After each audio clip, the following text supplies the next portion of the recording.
We focus on Epilepsy Week, a time to shed light on a condition that affects millions worldwide but remains widely misunderstood. Epilepsy is one of the oldest known medical conditions, yet it continues to carry significant stigma and discrimination. In South Africa, it's estimated that 1 in 100 people live with epilepsy, translating to over 500,000 individuals. Despite its prevalence, many people with epilepsy face barriers to treatment, social exclusion, and even workplace discrimination.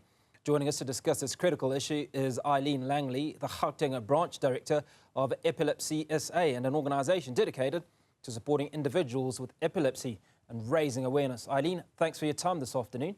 Now, can you share some stats on epilepsy in South Africa and the impact on individuals? I mean, I've thrown out a few numbers there, but what's actually on the ground? Thank you very much for having me, Hugo, and good day to your listeners. As you mentioned, 1 in 100 people in South Africa have epilepsy. We believe that is a very underestimated number, as a lot of people go undiagnosed or they are misdiagnosed. The other issue is that epilepsy, the condition, is a lived experience. It doesn't only affect the person with epilepsy, but it affects the families, caregivers, as well as society. So we think that there are more than 1 million people that actually suffer from this condition, not just because of the condition, but because of the stigma that we find in our communities. The challenges that we face is globally, epilepsy is still one of the most misunderstood conditions. Many people still believe that epilepsy is a sign of a spiritual attack, or that a person who presents with seizures have been bewitched. Other common myths is that epilepsy is contagious and that people living with this condition should be excluded from society. The truth is that epilepsy is a neurological condition which in more than 80% of cases can be controlled with the correct medication. Yet in South Africa, we only have 200 registered neurologists, of which only 35 of them are in the public sector. There is simply not enough medical professionals to deal with the manifestation of the condition in our country. People with epilepsy continue to be stigmatized, even feared and avoided, and experience discrimination in our society, in schools, in the workplace. So there's a lot of work for us that needs to be done from us as individuals, as well as from government and broader civil society. Now, you've touched a little bit, Aileen, on the manifestation of epilepsy, and one of those things is seizures. How else does epilepsy manifest? So we have different types of seizures. So we have generalized seizures, which can be absent seizures. Absent seizure is nobody even notices it. The person just disappears for a while and seems to be staring into space, but they've actually lost those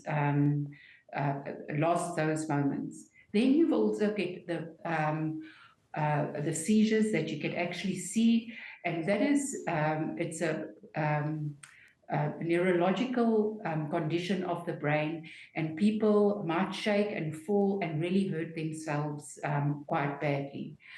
It also affects not only the physical part of it, but the stigma is worse than the condition itself.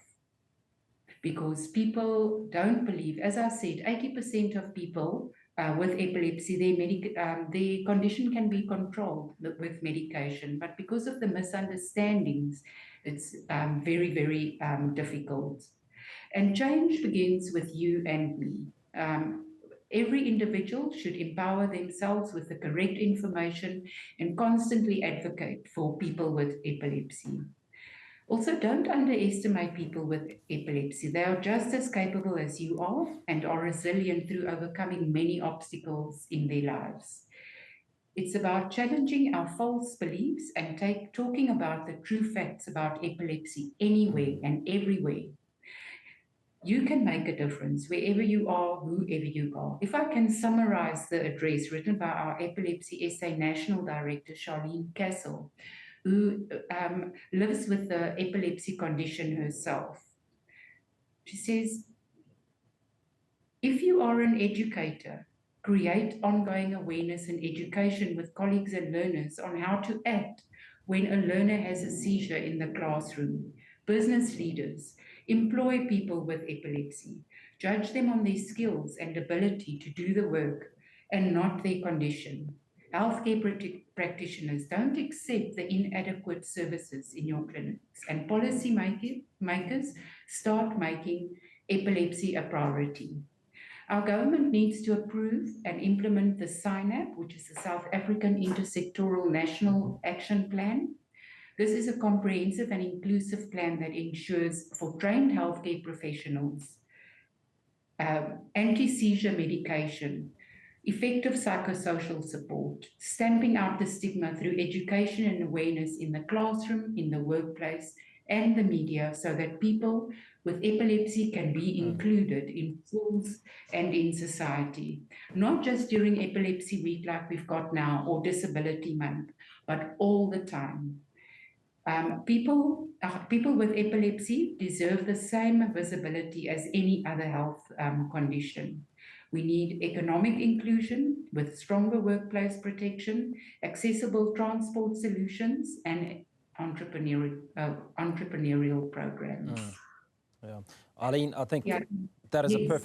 a perfect place to end the conversation with those words from your National Director, Aileen Langley, Epilepsy SA Gauteng Branch Director, walking us through some of the challenges that individuals with the epilepsy condition face. And the challenge for all of us is to be more embracing. Thanks for your time.